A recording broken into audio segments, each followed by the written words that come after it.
सिद्धेभ्यः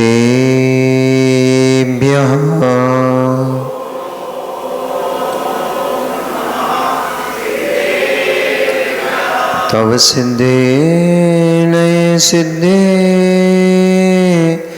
संयम सिद्धे चरित्र सिद्धेया नाणम् इदंसनं मिया सिद्धे शिरसा नमस्सामि सिद्धं सम्पूर्णभव्यर्थं सिद्धेः कारणमुत्तमं प्रशस्त दर्शन ज्ञान चारित्र प्रतिपादनम् सुरेन्द्र मुकुट श्लिष्ट पादपद्मांशुकेशरम् प्रणमामि महावीरं लोकत्रयमङ्गलम् नमो अरिहन्ताणं नमो सिद्धाणं नमो आर्याणं नमो वज्रायाणं नमो लोये सविसाहुणम। जय बोली अनंत अनंत परम सिद्ध परमेष्ठी भगवानी की। जय बोली अनंत अनंत 24 तीर्थंकर भगवानी की। देवाधिदेव 1008 श्री चिंतामणि पार्श्वनाथ भगवानी की। देवाधिदेव 1008 श्री वर्तमान शासन एक महावीर भगवानी की। आचार्य भगवंत कुंद कुंद देव की। आचार्य भगवान रविशरण स्वामी महामुनि राज की। परम पूजनीय आचार्य गुरुदेव श्री विशुद्ध सागर जी महामुनि राज की। अहिंसामयी जैन धर्म की।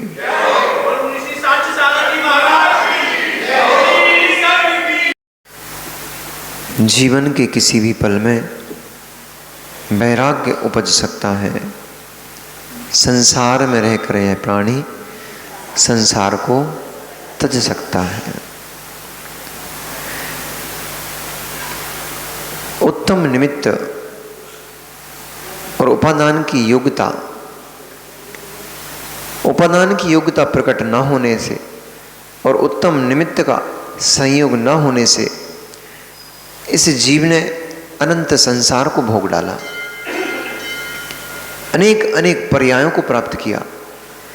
अनेक अनेक अवस्थाओं में न जाने कितने प्रकार के कष्ट और दुखों को भोगता हुआ निरंतर यह जीवन चक्र में फंसा यह प्राणी, यह जीव निरंतर ही कष्टों का भोगन करता रहता है।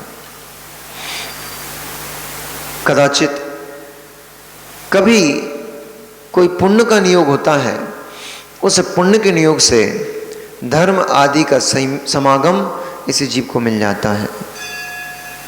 पर धर्म का समागम मिलने पर भी, धर्मात्माओं का समागम मिलने पर भी, भगवान जिनेंद्र का दर्शन आदि मिलने पर भी यह जीव अपनी योग्यता को प्रकट नहीं कर पाता।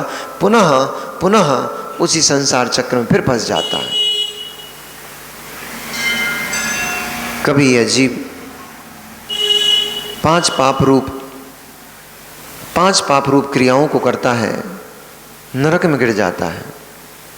कभी यह जीव 4 कषाय रूप भोगों को भोगता है, परिणामों को भोगता है, स्वयं का घात करता है, पर का घात करता है।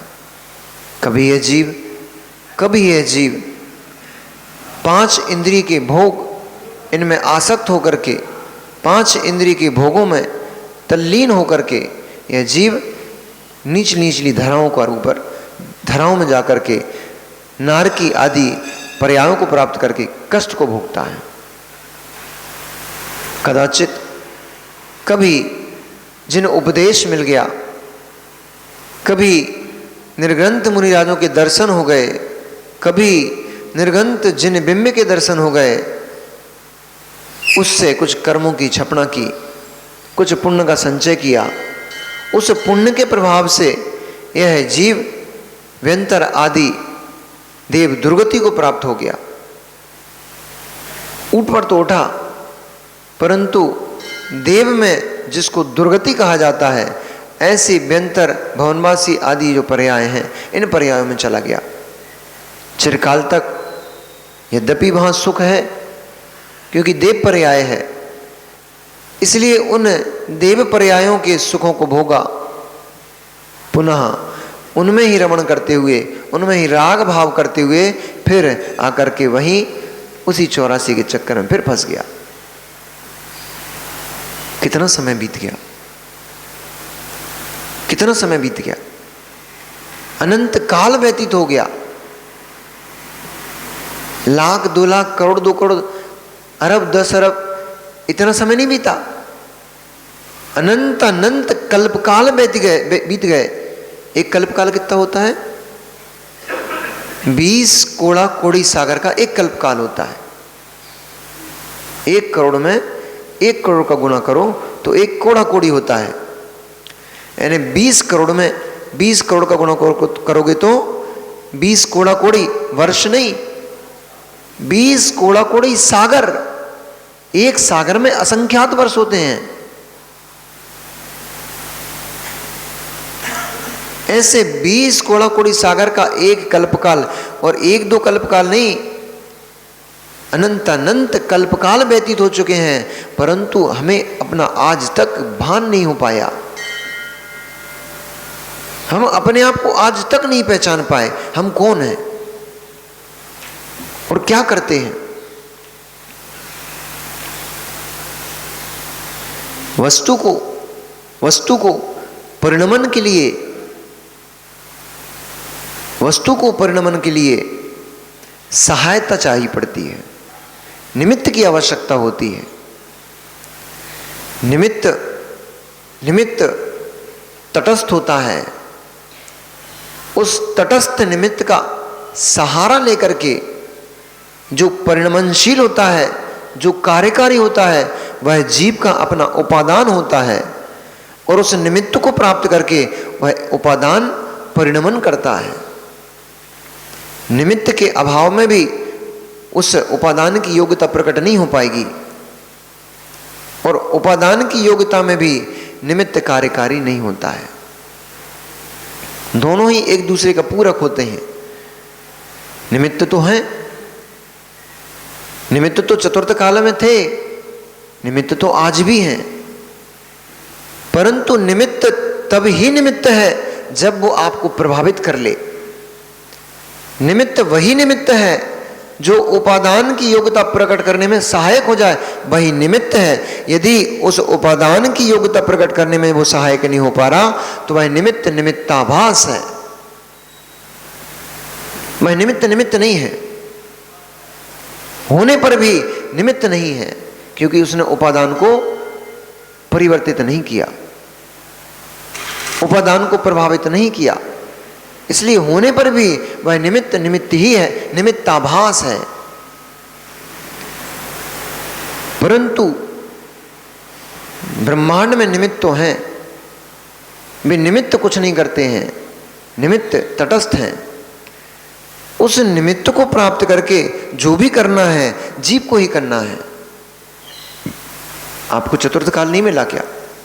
चतुर्थ काल में नहीं थे क्या आप राजेश जी? चतुर्थ काल में आप थे कि नहीं थे? हैं? तो चतुर्थ काल में थे ना। चतुर्थ काल से मोक्ष होता है कि नहीं होता? यदि चतुर्थ काल से ही मोक्ष होता है तो आप चतुर्थ काल में थे तो मोक्ष क्यों नहीं चले गए?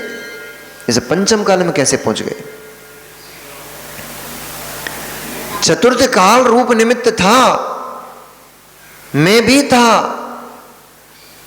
था, चतुर्थ काल रूप निमित्त भी था, साक्षात तीर्थंकर जैसे महापुरुष उपदेष्टा भी थे, परंतु मेरे अपने अंदर का ज्ञान, मेरे भीतर का ज्ञान प्रकट नहीं हुआ, मेरी ही योग्यता प्रकट नहीं हुई, इसलिए इस पंचम काल में भटकने पुनः आ गए।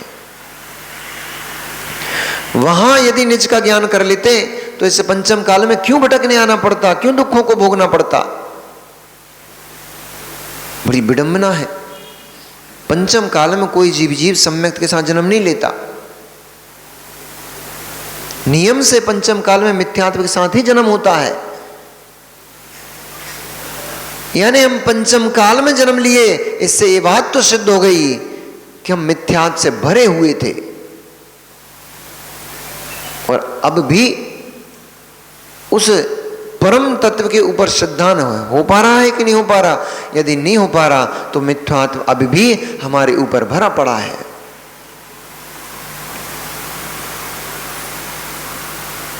निमित्त और उपादान।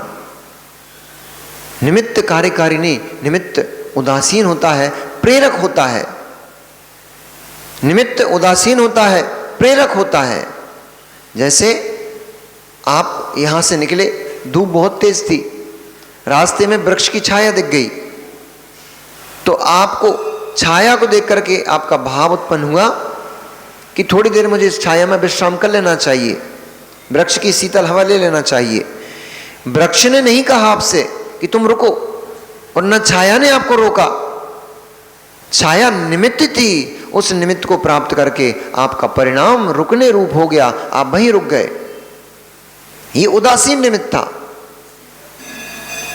एक प्रेरक निमित्त होता है कि कोई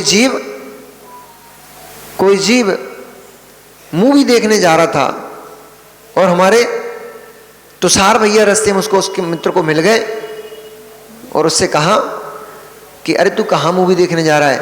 चल टाल में पारस धाम में नंदीश्वर द्वीप की रचना हुई है, चल हम नंदीश्वर द्वीप की अकृत्रिम नहीं जा पा रहे हैं तो कम से कम कृत्रिम नंदीश्वर द्वीप की वंदना करते चलते हैं, चल वहां चलकर पुण्य कमाएंगे। वो आपके साथ चल दिया, ये प्रेरक निमित्त हो गया। लेकिन चाहे निमित्त प्रेरक हो चाहे उदासीन हो, निमित्त तटस्थ होता है, निमित्त कर्ता नहीं होता। कर्ता तो आपका उपादान ही होता है। वृक्ष की छाया हो, चाहे आपने किसी को प्रेरित किया हो, यदि उसका मन नहीं होता तो ना तो वो वृक्ष के नीचे ठहरता, और अगर उसका मन नहीं होता, वह निर्णय नहीं करता, तो आप उसको जबरदस्ती खींच के नहीं ला सकते थे। परिणत होने की योग्यता उपादान में ही होती है। निमित्त प्रेरक होता है अथवा उदासीन होता है, निमित्त होता है।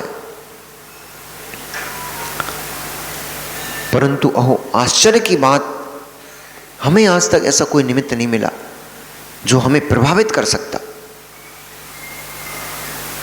और हमें ऐसे ही निमित्त मिले जिन्होंने हमें अब तक प्रभावित करके रखा। हमें आज तक कोई, विवेक जी, हमें आज तक कोई ऐसा निमित्त नहीं मिला जिसने मुझे प्रभावित किया हुआ, और मुझे आज तक ऐसे ही निमित्त मिलते रहे जो हमेशा मुझे प्रभावित करते रहे। ऐसा एक भी निमित्त नहीं मिला आज तक जिसने मुझे ऐसा प्रभावित कर लिया हो कि सर्व परिग्रह का त्याग कर दिगंबरत्व को प्राप्त कर उत्कृष्ट साधना करके यह जीव मोक्ष को चला गया हो। ऐसा निमित्त आज तक नहीं मिल पाया।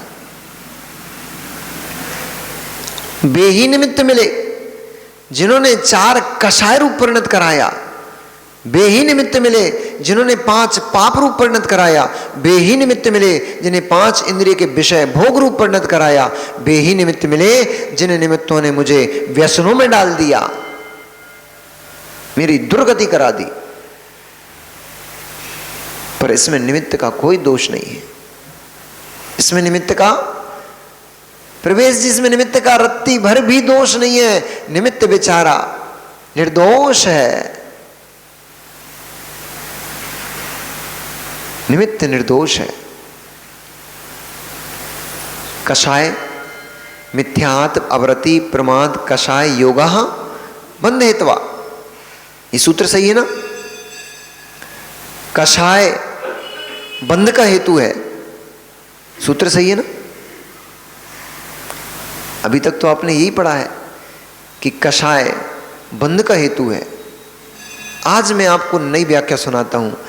कषाय निर्बंध का भी हेतु है।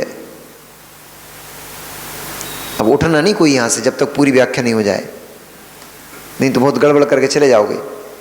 वो जो खेल दिखाने वाला आता है ना, मदारी, वो क्या करता है, अपने बच्चे को लेटा देता है नीचे और उसके ऊपर चादर ढक देता है, और थोड़ी देर कुछ बातें करता है, उसके बाद बोलते ये देखो धारदार तलवार है, इस तलवार से मैं अपने के बच्चे की गर्दन काटूंगा और काट करके पुनः इसको वैसी की वैसी जोड़ दूंगा। पर मेरा निवेदन आपसे ये है,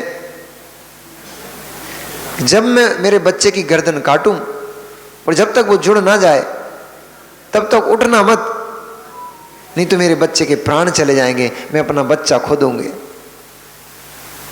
करता कुछ नहीं है, गर्दन पकड़ा ऐसे ऐसे हिला हिलू के दिखा देगा, वो कहे देखो मैंने गर्दन तोड़ दी है। पर जब तक ठीक ना हो जाए तब तक उठना मत, क्योंकि पूरा खेल देखोगे तभी तो पैसे दे के जाओगे ना। तो वैसे ही मैं भी आपसे कह रहा हूं भैया अब उठना मत, अभी मैंने बच्चे की गर्दन तोड़ी है, अब जब तक वापस उसको जोड़ ना दूं उठना मत, नहीं तो फिर कसाय से निर्बंध सुनकर ही चले जाओगे, फिर कसाय ही करते मिलोगे। क्योंकि महाराज जी ने कहा था कि कसाय से निर्बंधता का भी हेतु होता है कसाय। तो अभी तक तो हमने यही पढ़ के रखा कि कसाय बंध हेतवा, कसाय बंध का हेतु है, कसाय निर्बंध का भी हेतु है। कैसे कैसे कसाय निर्बंध का हेतु कैसे हो सकती है? कसाय हिंसा रूप परिणाम है, कसाय पाप रूप परिणाम है। चाहे क्रोध करो, चाहे मान करो, मायाचारी करो, लोभ करो, कोई भी कसाय होगी वह कसाय बंध का हेतु होती है, पर कसाय निर्बंध का भी हेतु होती है। मदिरा का पान व्यसन कर्म बंध का हेतु है। मदिरालय जाना, मदिरालय जाना, मदिरा पान करना, ये बंध का हेतु है कि निर्बंध का हेतु है? बंध का हेतु है। आप सब लोग ऐसे ही मानते हो क्या? अब ले चलता हूं मैं आपको। मदिरा का पान करना, मदिरालय जाना निर्बंध का भी हेतु है। अब बैठे रहियो भैया, हैं अभी हड्डी जोड़ता हूं मैं, अभी तोड़ी मैंने हड्डी, अब जोड़ता हूं। एक जीव मदिरालय जाता है, एक जीव मदिरालय जाता है, मदिरा का पान करता है और उसमें आनंद मनाता है। अहो मैंने बहुत अच्छा किया है, मैं इस प्रकार से मदिरा का पान कर सकता हूं। कोई रिंग बना के करता है, कोई बोतका लगाता है, तो कोई पटियाला पैक बनाता है, कोई अरे रहे हैं भैया दोस्तों के साथ तो नाम वाम सब में पता है। ये मत समझना हम पी पा के आए हैं, हमने कभी हाथ नहीं लगाया। दोस्ती यारी सबसे की है पर कभी हाथ नहीं लगाया हमने, दूर से ही छोड़ दिया था। जी ना समझो तो अच्छा है, जी बुरी चीज है साहुला जी। ये मदिरा पान, मदिरा का मतलब होता है शराब, इतना तो पता है आपको। आगे मत समझो क्योंकि आगे समझना खतरनाक है। मदिरा का नशा, शराब का नशा इस जीव के अपने अस्तित्व को भुला देता है। वह जीव उस मदिरा का पान करके आनंद में है, आनंद मना रहा है। मैं इस प्रकार से इसको पान करता हूं, इसको पान करने के बाद मैं यह कार्य करता हूं, ऐसा आनंदित हो रहा है। वह जीव कर्म का बंध कर रहा है। और एक जीव जो मदिरा पान करता था, वो उस मदिरा का पान करके और कभी ठोकर लग गई, कभी कुछ दुर्घटना घट गई, अब वह चिंतन कर रहा है, ओ धिक्कार हो मेरी परिणति को, मैंने अपना मनुष्य जीवन इस मदिरा के नशे में कितना नष्ट कर डाला। मैंने अपनी पर्याय के अमूल्य कितने क्षण इस मदिरा के नशे में धुत होकर के कहां नष्ट कर डाले, कितना मैंने पाप कमा डाला। मदिरा उसके लिए निर्बंध का कारण हो रही है।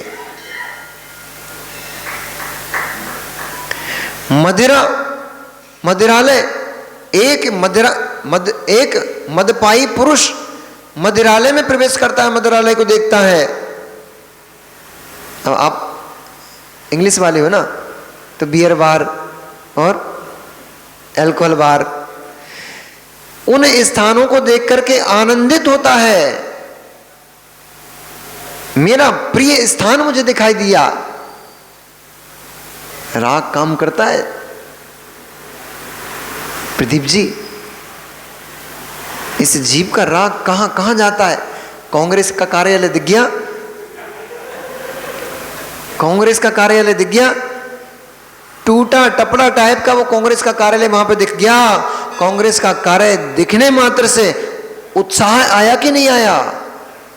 उत्साह आया, राग भाव गया, ये हमारा कार्यालय महाराज जी।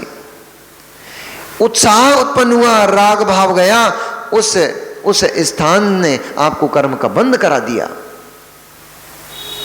स्थान ने नहीं करा दिया, उस स्थान में आपके राग ने आपका कर्म बंद करा दिया। स्थान यदि कर्म बंद कराता तो फिर हम भी बंद हो जाता, हमें भी बंद हो जाता कर्म का। और जो ये अब आपके साथ में कोई बीजेपी का कार्यकर्ता चल रहा था, यदि स्थान कर्म का बंद कराता तो उस कांग्रेस के कार्यालय को देख करके उस बीजेपी के कार्यकर्ता को भी कर्म का बंद होगा, लेकिन उसको दूसरा प्रकार का होगा। आपको राग रूप कर्म का बंद हुआ कांग्रेस का कार्यालय देख करके, और उसको कांग्रेस का पंजा देख करके द्वेष रूप परिणाम उत्पन्न हो गए। ये हमारा नहीं, ये कांग्रेसियों का कार्यालय है, देखो कैसी हालत पड़ी हुई है इसकी। ऐसा द्वेष भाव उत्पन्न हो गया, उसने भी कर्म बंद किया, उसने द्वेष रूप कर्म का बंद किया। और हम जैसे लोग चले आ रहे थे साथ में, बीजेपी वाले कौन तो कोई था क्या जो चल रहे थे उनमें से? तो ये कांग्रेस वाले चल रहे थे और वो बीजेपी वाला, तो सारा भाई बीजेपी वाला, ये अकेले कांग्रेस वाले थे। अरे आप टेंशन नहीं लेना, दुनिया ऐसी पलटू ही है, जो पलरा भारी होता है उसकी तरफ झुक जाती है। हमारे महाराज जी का उदाहरण दे रहे थे, अरे सुनो ना, हमारे महाराज जी का उदाहरण दे रहे थे, केला घुटना पेट की तरफ ही झुकता है। तो हमने कहा, योग सागर जी बोले उल्टा झुकेगा तो टूट नहीं जाएगा क्या? तो जहां भारी पल्ला होता है उस तरफ झुकता चला जाता है जीव। अभी बीजेपी का पल्ला भी भारी है, पर सदा न केत के, सदा न फूले केत की, सदा न सावन होए। और आगे क्या योग सागर जी? सदा न यौवन थिर रहे, सदा न जीवे कोए। इसलिए तुषार बीजेपी के चक्कर में फूलना मत। कांग्रेसियों ने भी बहुत राज किया है, आज कांग्रेसी चले गए, बीजेपी वाले आ गए, तो बीजेपी वाले ये सोच के न बैठ जाएं कि हम तो शाश्वत हो गए, पुनः नवीन नवीन कोई आएगा। वे भी चले जाएंगे, ना कांग्रेस बचेगी ना बीजेपी बचेगी, क्योंकि 1947 से पहले ना कांग्रेस थी ना बीजेपी थी। कांग्रेस नहीं थी। आपको ये पता नहीं कैसे कांग्रेसी हुआ आप? भारतीय कांग्रेस पार्टी नहीं थी, इनको यही पता नहीं, बताओ। कांग्रेस दूसरे नाम से थी, राष्ट्रीय, हाँ, भारतीय राष्ट्रीय कांग्रेस नाम परिवर्तित हो गया उसका। अब कांग्रेस ई हो गया, आई हो गया, ई हो गया, कांग्रेस ई, हाँ जो भी है परिवर्तित हुआ है कुछ। मुझे इतना, अब अपन ज़्यादा नेतागिरी में जाते नहीं ना, तो इतना गहरे से नहीं पता। इतना पता है कि 1947 में जब कांग्रेस का गठन हुआ था, उस समय कांग्रेस कुछ नाम कुछ और हुआ था, या फिर उससे पहले कांग्रेस का गठन हुआ होगा, 1947 में नाम परिवर्तित हुआ होगा, कुछ हुआ था। अब जो भी हुआ, कुल मिलाकर ये है 100 साल पहले थी ना। 100 साल के पहले क्या थी? ना बीजेपी थी ना कांग्रेस थी। 100 साल पहले कुछ नहीं था, आए हुए 100 साल हुए हैं। ऐसे ही 100, 200, 500 सालों में ये विलीन हो जाएगा, कुछ नवीन निकल कर आएगा, क्योंकि परिणमनशीलता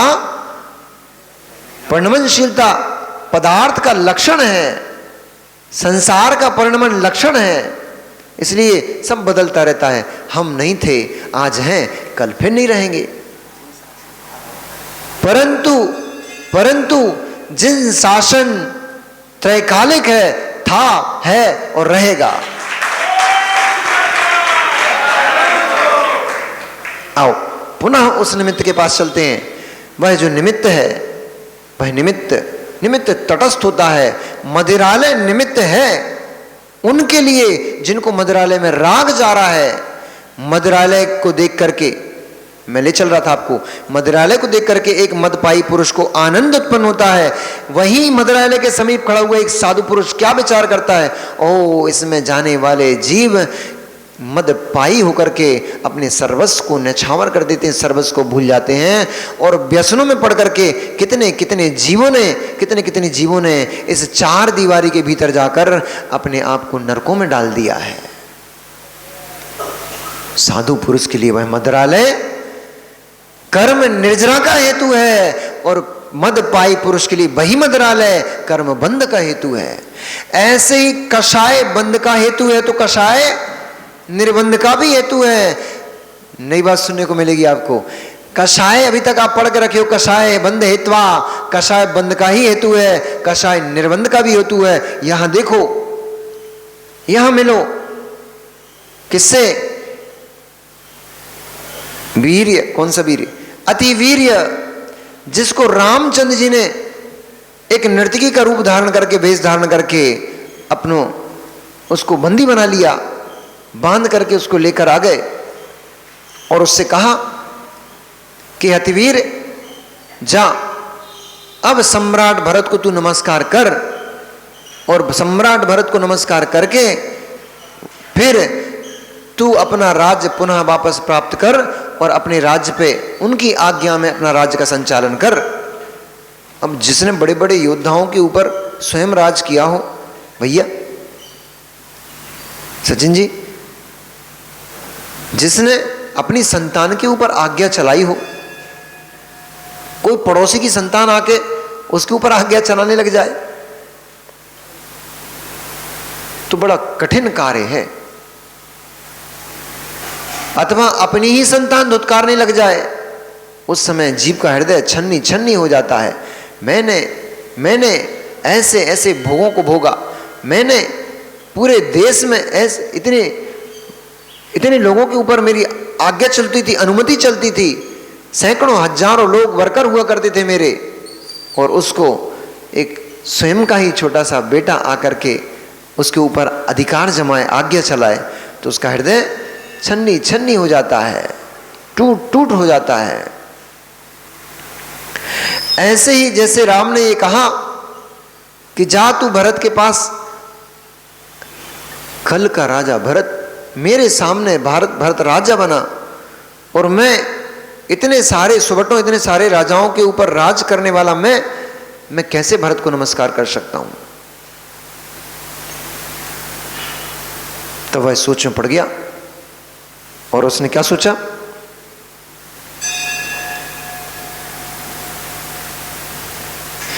कि जीवन की बड़ी थी भूल,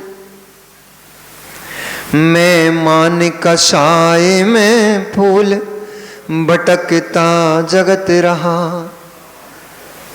मेरे जीवन की बड़ी भूल, मैं मान कषाय में पड़ा रहा। मुझे लगता था सारा ब्रह्मांड मेरे अधीनस्थ है, सारे राजा मेरे दास, मेरे अनुचर हैं, मेरी आज्ञा में जीते हैं। मैं ये तो भूल ही गया कि शेर को भी कभी सवा शेर मिल सकता है।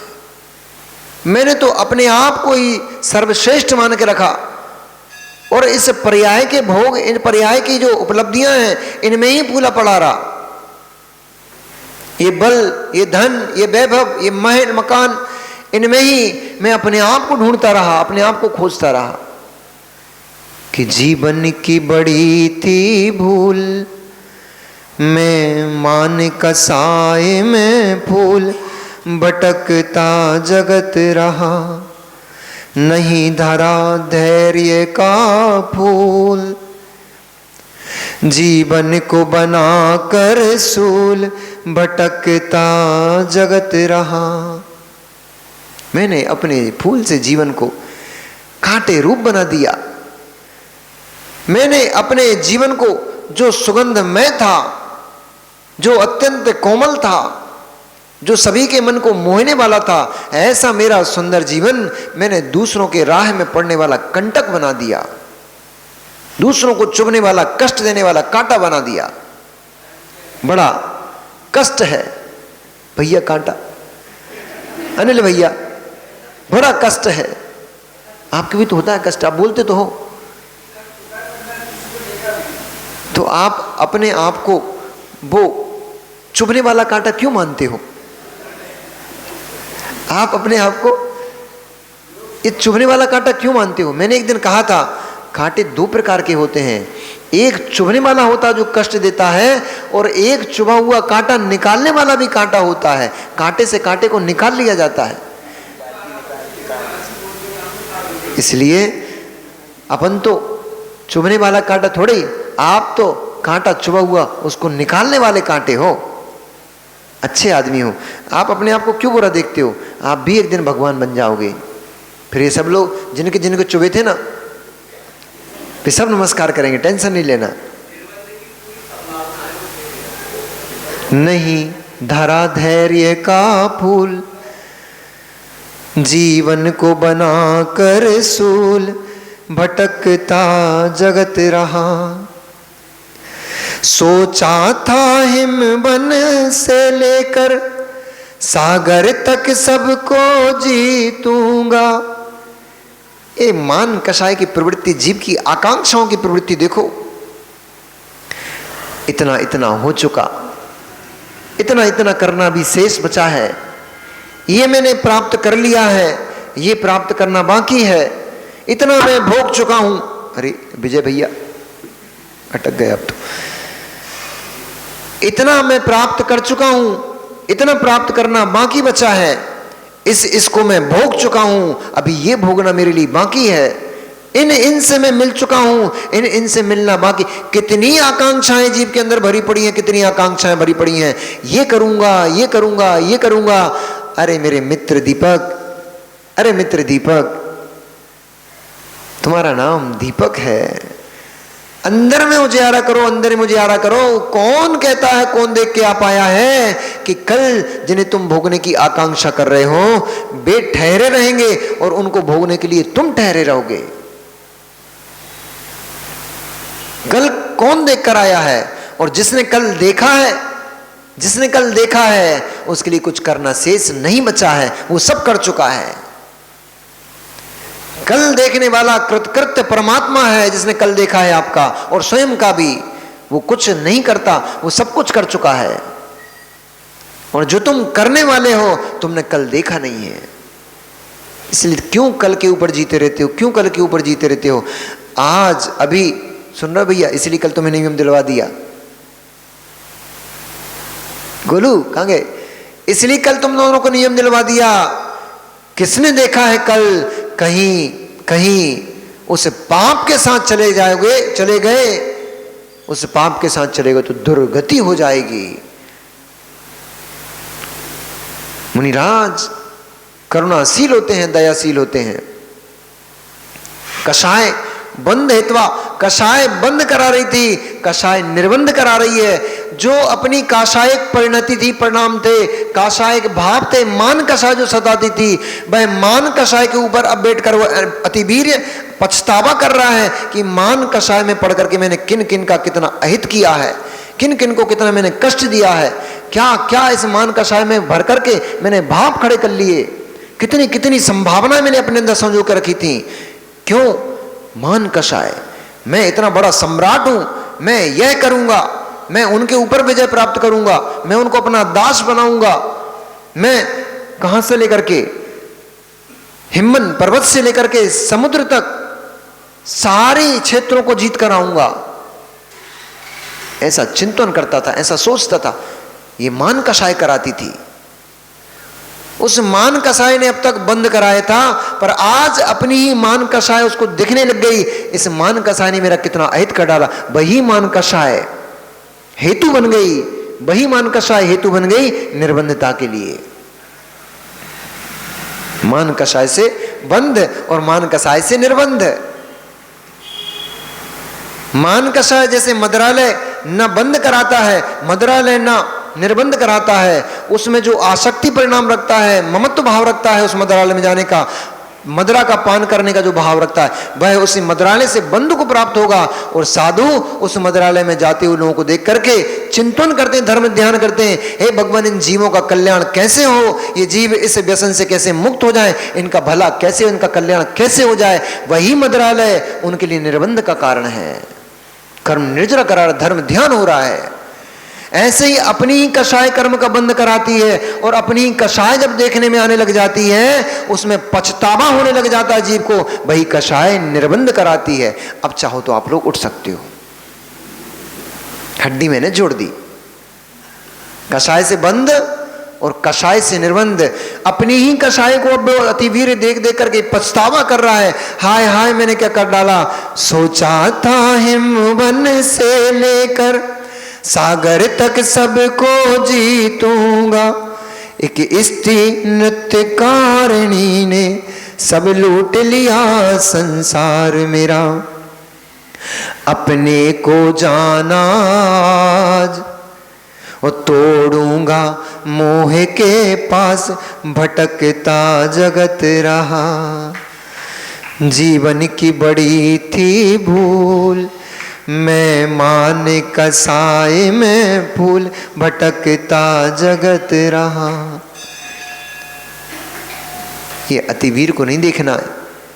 अतिवीर ने तो वैराग्य को उत्पन्न कर लिया कि मैं कैसे, मैंने अपने जीवन में बड़े बड़े सुबह बड़े बड़े योद्धाओं का नमस्कार मैंने स्वीकार किया है, मैंने उनको अभय दिया है, मैंने उनको सुख करता था, समृद्धि देता था।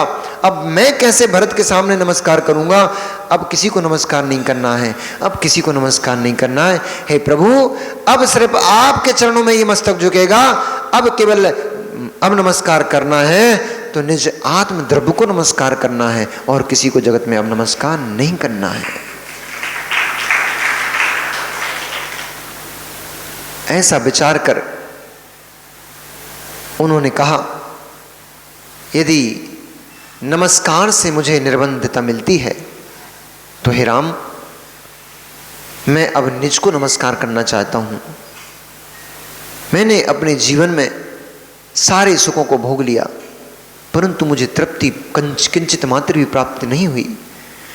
मैं इन इंद्रिय भोगों में, इंद्रिय विषयों में तृप्ति को खोजते खोजते अपने जीवन के इतने सारे अमूल्य क्षण नष्ट कर चुका हूं। आपके द्वारा मैं प्रतिबोध को प्राप्त हुआ हूं। आप मेरे लिए उपकारी हो, आप मेरे वैराग्य में निमित्त बनकर आए हो, और आपने जो किया इससे मुझे प्रतिबोध हुआ है। एक स्त्री पर्याय के ऊपर आसक्ति ने मुझे बंदी बनाकर खड़ा कर दिया। जब एक स्त्री ने मुझे जैसे वीर को यहाँ बंदी बनाकर खड़ा कर दिया है, तो इन संसार में 5 इंद्रियों के जितने भी विषय हैं, इन विषयों में मेरी निरंतर आसक्ति भाव चलती रहती है। मैं कहाँ कितनी बार बंदी बनूंगा, किन किन पर्यायों में बंदी बन करके पड़ा रहूंगा, किन किन को नमस्कार करूंगा, और किन किन के आदेश को मैं सहन करूंगा। इसलिए अब मुझे किसी का आदेश नहीं सहन करना है। अब मुझे किसी भी पर्याय में जाकर के इन कष्टों को नहीं भोगना है, इन क्षणिक सुखों को नहीं भोगना है। मैं उस शाश्वत सुख को भोगना चाहता हूं जो शाश्वत सुख परम सिद्ध अवस्था में प्राप्त होता है।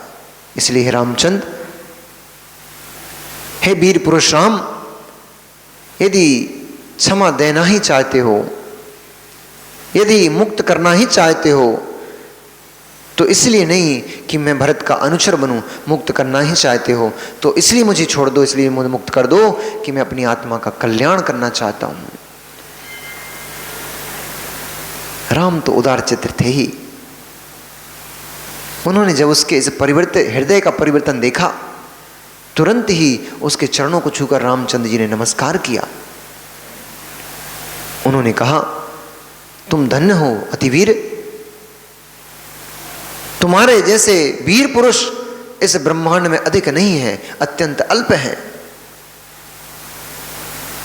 मुझ जैसा प्राणी सब कुछ भोग रहा है पर वैराग्य को नहीं प्राप्त हो रहा है। पर धन्य है तू अतिवीर कि तूने ये राज लक्ष्मी, ये संपदा, इसको निस्सार जानते हुए उस परम वैराग्य को प्राप्त किया है, और तू उस मुनिपद को धारण करने जा रहा है जिस मुनिपद को माथा टेकने के लिए, सर झुकाने के लिए स्वर्ग से देवता भी आकर के उनकी अर्चना पूजन करते हैं। ऐसे तू उस उत्कृष्ट पद को धारण करने जा रहा है। तुरंत ही उन्होंने बंधन मुक्त किया और कहा, मेरी बहुत बहुत अनुमोदना है, तू मुनि बन और अपनी अपनी आत्मा का कल्याण कर। इस प्रकार से वे अतिवीर दिगंबरी दीक्षा को प्राप्त हो सभी के समक्ष केस लॉन्च कर अपने सर्व परिग्रह का त्याग कर अपने बेटे, नहीं, उनने तो राज भी नहीं दिया। उन्होंने कहा, जब मैं इससे मुक्त हो ही चुका हूं तो इसका जो होना है सो होगा, क्योंकि प्रत्येक द्रव्य का परिणमन स्वतंत्र स्वतंत्र है। हम कर्ता बनते अवश्य हैं, पर हम किसी द्रव्य के किसी अवस्था के कर्ता होते नहीं हैं। हमें लगता है कि हम नहीं करेंगे तो कौन करेगा, सब चलता है, सब होता है। आप नहीं थे तब भी होता था, आप नहीं रहोगे तब भी होगा। ये ब्रह्मांड चलता था, चलता है, चलता रहेगा, इसमें किसी का कार्य रुकने वाला नहीं है। ऐसा जानकर वे अतिवीर अब मुनिराज अतिवीर हो गए। रामचंद्र जी ने उनकी बड़ी भारी पूजन की। राम, सीता, लक्ष्मण सभी ने मिलकर के, और लक्ष्मण के जो ससुर थे पृथ्वीधर, उन सभी ने, उनके पुत्रों ने, सभी ने मिलकर के और उन अतिवीर मुनिराज की बहुत भव्य पूजन की, वंदना की, उनको बार बार नमस्कार किया।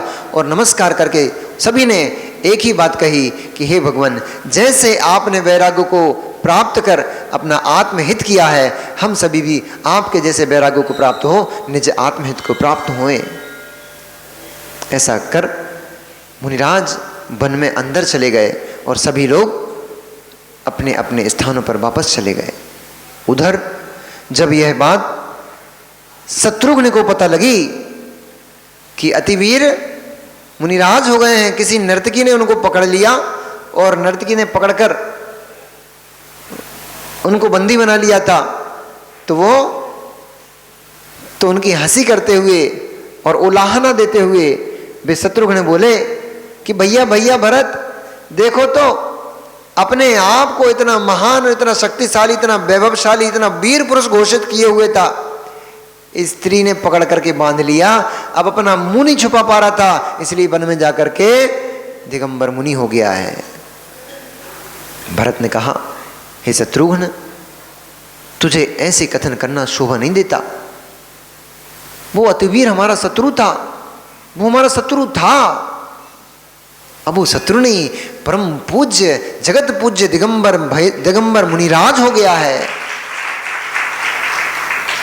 अब वो अतिवीर शत्रुता करने के लिए नहीं, अब तो वंदना करने के योग्य हो गया है। उस जीव के अंदर जो कासा के भाव थे, उस जीव के अंदर जो राग द्वेष रूप परिणाम थे, वे शत्रु थे। उसने मान में बैठा के रखा था, पर उस मान को विगलित करते हुए, हटाते हुए उन्होंने जो पद अब प्राप्त कर लिया है, वह पद तो हमारे द्वारा पूज्य है, इसलिए उनका अपमान नहीं, उनके चरणों में चलकर उनकी भारी पूजा कर अपने कर्मों का क्षय करना चाहिए। ऐसा विचार कर भरत, शत्रुघ्न और बहुत सारे राजा महाराजे हथनी के ऊपर, घोड़े आदि के ऊपर सवार होकर के, बहुत बड़ी सेना को लेकर के वे उन अतिवीर मुनिराज के पास पहुंचे और जाकर के उनको नमस्कार किया और कहा कि हे मुनिराज, वह मैं ही हूं भरत, जो आपके ऊपर चढ़ाई कर दी थी, जिसने जो आपके ऊपर सेना लेकर के आया था, परंतु धन्य ते भगवंता, आप भगवंत धन्य है कि आपने युद्ध में इतने प्राणियों का विघात ना करते हुए और अपने कर्मों की निर्जरा का विचार किया है। आप धन्य हैं, आपके विचार धन्य हैं। आपने इस पद को जो प्राप्त किया है, मैं भी इस पद की भावना भाता हूं, पर जाने कब वह शुभ दिन आएगा जब आपके जैसा मैं भी मुनिराज बन करके वन वन में डोलूंगा। उस भरत ने, शत्रुघ्न ने उन मुनिराज की बहुत भारी उत्सव पूर्वक पूजन की और पूजन करके, नमस्कार करके, 3 प्रदक्षिणा दे करके वे भरत आदि सभी राजा और पूरे उनका जो बंधु बांधव जन थे, सभी अयोध्या नगर की ओर वापस हो गए। पूरे रास्ते भर वे अतिवीर मुनिराज के बारे में ही चर्चा करते थे कि देखो, जीव की परिणति, कभी मानी बनकर बैठा था सिंहासन पर, आज देखो मुनिराज बन करके चट्टान के ऊपर बैठे, वहाँ कर्म का बंद करता था, आज कर्मों की छपना करता है। ऐसे पूरे रास्ते भर विभिन्न विभिन्न प्रकार की मुनिराज की बातें करते हुए सभी चले जा रहे थे। और साथ में ये भी शत्रुघ्न के मस्तिष्क में कौन रहा था, मस्तिष्क में, कि वो स्त्रियां कौन हैं, वो नर्तियां कौन हैं, जिन नर्तकियों ने इतने महासुभट को अपना बंदी बना लिया। वे कहाँ रहती हैं, वे कहाँ से आई थी और कहाँ चली गई। तब भरत ने कहा, अरे मित्र, पुण्य आत्मा धर्मात्मा जीव का उपकार तो देवतागण भी करते हैं। तो हो सकता है हमारे धर्म से प्रेरित होकर के, प्रभावित होकर के, अथवा हमारी भक्ति से प्रभावित होकर के कोई यक्ष आदि देव होंगे अथवा कोई देवियां होंगी, जिन्होंने वो स्त्री नृत्यांगना का रूप धारण करके और उस, क्योंकि वो तो अवधि ज्ञान के धारी होते हैं, इसलिए उन्होंने ये जान लिया होगा कि अभी तक अति वीर की भवितव्यता इस प्रकार की है, इसलिए स्वांग रचते हुए शायद कोई स्वर्ग की अथवा कोई यक्ष आदि अप्सराएं होंगी, यक्षिणी आदि होंगी, उन्होंने इस प्रकार का कार्य कर हमें कृतार्थ किया है। हम यहीं से उनका धन्यवाद देते हैं कि आपने हमारी रक्षा की है और आपने बहुत बड़ी धन हानि होने से हमारी रक्षा कर ली है। इस प्रकार से कृतकृत्य होता हुआ वह भरत अपने देश को पुनः वापस गया, सुखपूर्वक वहाँ रमण करने लग गया। इधर जब अति वीर मुनिराज हो गए, तब रामचंद्र जी ने अपनी उदारता का परिचय देते हुए और अपनी महानता का परिचय देते हुए अति वीर के पुत्र विजयरथ का उस नगर में राज्य नंद्यावर्तपुरी में विजयरथ नाम के उसके पुत्र को राज्याभिषेक किया, उसको वहाँ राजा बनाया। और राजा होते ही विजयरथ ने अपनी बड़ी बहन, छोटी बहन रत्नमाला के साथ लक्ष्मण का विवाह संपन्न किया। लक्ष्मण के पत्नी कोश में एक और पत्नी रत्न की वृद्धि हुई। उन्होंने रत्नमाला नाम की एक राजकुमारी को प्राप्त कर वे लक्ष्मण कृतकृत्य हुए। रामचंद्र जी ने भी तथास्तु कह करके लक्ष्मण की मतलब अपनी क्या कहलाई, बहू कहलाई। छोटे भाई की पत्नी क्या कहलाती है, हैं? बहू ही तो कहलाती है। तो अपनी बहू को स्वीकार किया और उनको दोनों का पाणिग्रह संस्कार हुआ। विजयरथ ने भरत के बारे में जैसा सुना था तो वह भरत से मिलने गया, और जब भरत से मिलने गया तो अपनी बड़ी बहन विजय सुंदरी से भरत का विवाह कराया। वहाँ जाकर के उसने अपनी बड़ी बहन विजय सुंदरी को भरत को भेंट किया। भरत का विवाह उस अतिवीर की प्रथम पुत्री के साथ भरत का विवाह और द्वितीय पुत्री के साथ लक्ष्मण का विवाह संपन्न हुआ। इस प्रकार से पत्नी रत्न को पाकर के भरत भी संतुष्ट हुए और लक्ष्मण भी संतुष्ट हुए। चिरकाल तक वे लक्ष्मण, राम, सीता, रत्नमाला सभी उस विजय रथ के साथ उनके महलों में निवास किए। परंतु मेघ तो आते हैं और चले जाते हैं, बरसते हैं। मेघ आते हैं, बरसते हैं, आगे चले जाते हैं, ठहरते नहीं हैं। वैसे ही रामचंद्र जी अधिक समय तक वहाँ नहीं रुके, बहुत सारा समय उन्होंने व्यतीत किया। उसके बाद उन्होंने कहा हमें अब यहाँ से आगे बढ़ना है।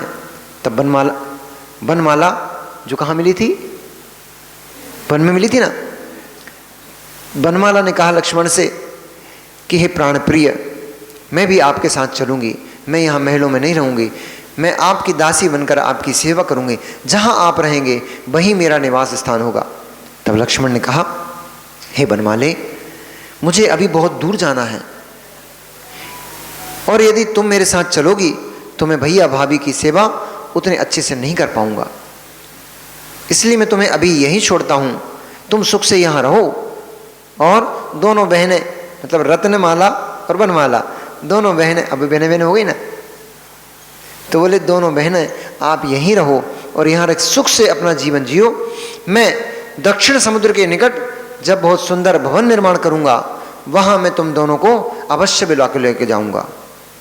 तब रत्नमाला और वो बनमाला और रत्नमाला दोनों ही बोलती हैं कि हे स्वामी, बनमाला कहती है कि हे स्वामी, यदि आपको मुझे त्यागना ही था तो फिर मुझे मृत्यु से क्यों बचा लिया? मैं मृत्यु को प्राप्त हो जाती तो आपका वियोग तो मुझे सहन नहीं करना पड़ता।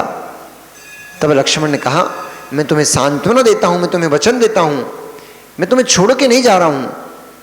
मुझे अभी दक्षिण समुद्र के किनारे तट तक पहुंचना आवश्यक है, और जब तक मैं वहां नहीं पहुंचता हूं तब तक के लिए मैं तुम्हें सुरक्षित करके जा रहा हूं, मैं तुम्हें छोड़ के नहीं जा रहा हूं, मैं अवश्य वापस आऊंगा।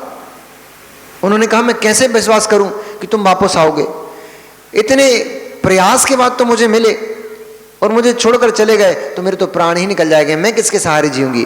तब लक्ष्मण ने कहा, हे बनमाले, मैं तुमको वचन देता हूं, यदि मैं तुम्हें पुनः लेने वापस नहीं आता हूं तो पंचम काल में जो मिथ्या दृष्टि जीव की परिणति होती है उस परिणति को मैं प्राप्त होऊं। मतलब पंचम काल में आना गाली थी अपन लोग, गाली दी उनने अपन लोगों के लिए एक हिसाब से देखा जाए तो, कि पंचम काल का मनुष्य बनूं।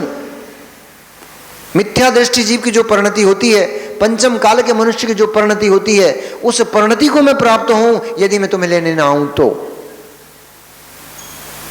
मतलब मिथ्या दर्शन कितनी बड़ी गाली है, और भवों भवों से अपन उस गाली को सर पे लादे हुए ढोए चले जा रहे हैं, उसमें ही आनंद मना रहे हैं। उन्होंने कहा यदि मैं तुम्हारे पास पुनः वापस तुम्हें लेने नहीं आता हूं तो रात्रि भोजन करने वाले जीव को जो दोष लगता है, मांस भक्षण करने वाले जीव को जो दोष लगता है, उस दोष से मैं दूषित हूं और पंचम काल में जाकर के मैं जन्म लेऊं।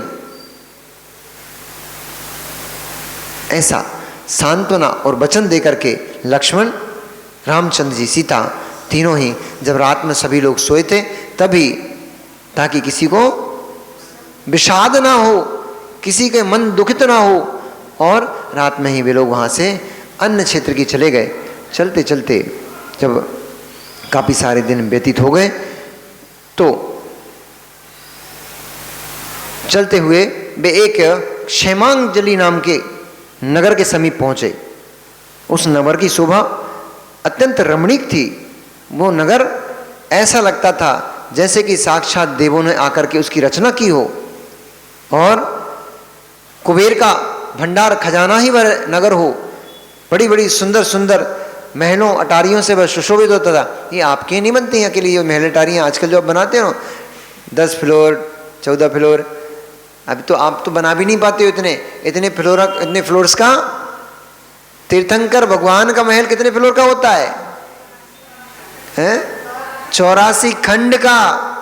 तुम्हारे यहाँ तो आगरा में 84 खंड की कोई बिल्डिंग भी नहीं होगी, तो तुम लोग फूलते हो हम इतने बड़े, हम इतना तरक्की कर गए, कच्ची तरक्की नहीं कर गए। तुम्हारे यहाँ जो महल नहीं बन सकते, ऐसे ऐसे रहस्यमय महल बनते थे पहले। भूल भुलैया होती थी उनके अंदर, महल में घुस जाओ वहीं वहीं घूमते रहोगे, बाहर ही नहीं निकल पाओगे। ऐसे ऐसे रहस्यमय स्थान बनाते थे पहले राजे महाराजे। तुम्हें लगता है कि हम सब कुछ कर गए, हमें अब तुम तो बहुत आगे बढ़ गए, कहीं नहीं बढ़ गए हो, बहुत पीछे पहुंच गए हो। तुम्हें लगता है हमने एरोप्लेन बना ली, तो हमने बहुत बड़ा काम कर लिया, तो उन्होंने हमें जहाज बना लिया, हमने बहुत बड़ा काम कर लिया। अरे पहले भी चलते थे भैया ये सब, पहले भी लोग उड़ के जाते थे। विद्याधर उड़ते थे कि नहीं उड़ते थे? पहले विद्याओं के बल से उड़ते थे, मंत्रों के बल से उड़ते थे, तपस्या के बल से उड़ते थे। अब इंस्ट्रूमेंट बना लिया, काम वही हो रहा है, काम वही हो रहा है, इंस्ट्रूमेंट बदल गए हैं। पहले उड़ने वाले मंत्रों के द्वारा रथ बनते थे, तो मंत्र के प्रभाव से उन रथों को उड़ाया जाता था। अब एरोप्लेन उड़ाते हो, पायलट एरोप्लेन उड़ाता है। अब अंतर कुछ नहीं आया, उसमें भी लोग बैठते थे, इसमें भी लोग बैठते, उड़ के एक स्थान दूसरे स्थान जाते थे। अभी भी वही हो रहा है, कुछ नहीं चेंज हुआ। आपको लगता है बहुत तरक्की कर गए, कुछ भी तरक्की नहीं हुई है, सब वही का वही है, और होगी भी नहीं। ब्रह्मांड में बाहर से कुछ आता ही नहीं होता, जो होता है वही घूमता रहता है गोल गोल। बेल बॉटम चला गया था, वापस आ गया, अब फिर चला गया। बेगी बेन चला गया था, वापस आ गया, फिर अब वापस से चल रहा बेगी, है ना। ऊंचे ऊंचे कपड़े पहले चलते थे बहुत पहले, फिर बीच में वो जमीन को घिसटने वाले चलने लग गए, अब फिर वापस से वो ऊंचे ऊंचे कपड़े आ गए। वही वही घूमता रहता है, बाहर से कुछ लाओगे कहाँ से? बाहर से कुछ आता ही नहीं है। वही घूमती रहती पूरा ब्रह्मांड। इस प्रकार से उस क्षेमांगल नगर में की शोभा को लक्ष्मण ने देखा।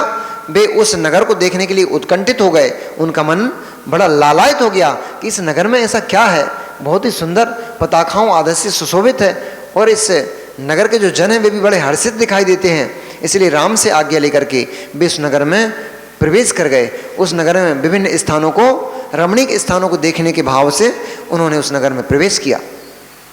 जब नगर में बीचों बीच में पहुंचे तो कुछ लोग चर्चा कर रहे थे कि ऐसी स्त्री से क्या प्रयोजन जिससे प्राणों का ही हरण हो जाए। अरे ये भी कोई शर्त होती है क्या? तो लक्ष्मण, जैसे आप लोग कहीं जा रहे हो तो पान के ठेले पर खड़े हो जाते हो, चाय के ठेले पर खड़े हो जाते हो, तो वहाँ पे चर्चा चलती रहती हैं, तो चर्चा सुनने लग जाती है। अरे क्या चर्चा चल रही? तो लक्ष्मण भी कान लगा के सुनने लग गए कि क्या चर्चा चल रही भाई, ये कौन स्त्री, कौन राजा, क्या शर्त।